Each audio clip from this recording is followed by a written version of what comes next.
What do you do when you've got a conflict between something that your client wants versus something that your client needs? Now, this could be in context of a new client that you are looking to serve and bring on board, or it could be something to do with a client you've been working with for a while. I want to tell you a story about something I did, an experience I had with a lady that was referred to me for some personal training. This was many years ago. And she came with the goal of wanting to be pushed really hard, and she wanted to become cardiovascular fitter, and I think ultimately she wanted to change her body shape. At least that was the information I had at the start when she inquired. Now, when she came in, I did my usual consultation. I did a bit of a movement assessment with her, and it transpired that when I watched her move, it was far from ideal. Mechanically, she wasn't the most body aware of individuals. And so what I felt she needed, what I wanted to do, was help her re-establish better movement patterns and work on mobility in certain parts of her body. And I had this voice going on in my head of all the things that I wanted to do that I perceived she needed. And that was actually not in line at all with what she wanted and what she wanted to, and was happy to pay me for. Anyway, she came in and I did 2 sessions, I think, with her. She bought 4 sessions and she actually got to 2.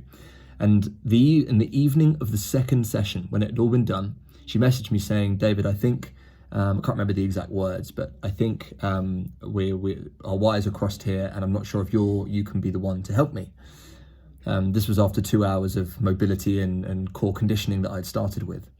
And I said, "No, okay, I'm sorry to hear that." And at the time I said, "No worries, I'll give you your money back," or for the remaining 2 sessions she hadn't had. And we went our separate ways. I never heard from her again. And as I reflected on it, and as I look back on it now, it's this constant battle between selling wants and needs. And if in that scenario, if I had swallowed my egotistical approach of wanting to optimize her movement, which wasn't bad, it wasn't terrible at all, it's just I thought it could be better, as most things can. And if I had delivered exactly what she wanted in those early days, would I have been able further down the line to gradually introduce more movement-based work to satisfy what I believed at the time was important to optimize her movement? I probably would. And obviously what I lacked now, or I never got, is the opportunity to properly influence this woman's health and fitness in the long run. Maybe someone else did. I hope they did. I really do. But to draw a lesson from it, it's so important that you must remember you work for your client. They come to you, and they are the ones to tell you what they want to work on.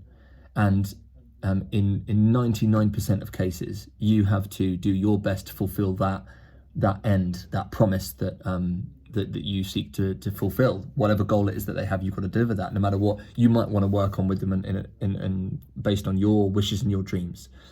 And even if there is something that you feel is a long-term goal that it has to be worked on, you've still got to remember that you will have a far better chance at influencing your client if you can hold on to them for a longer period of time.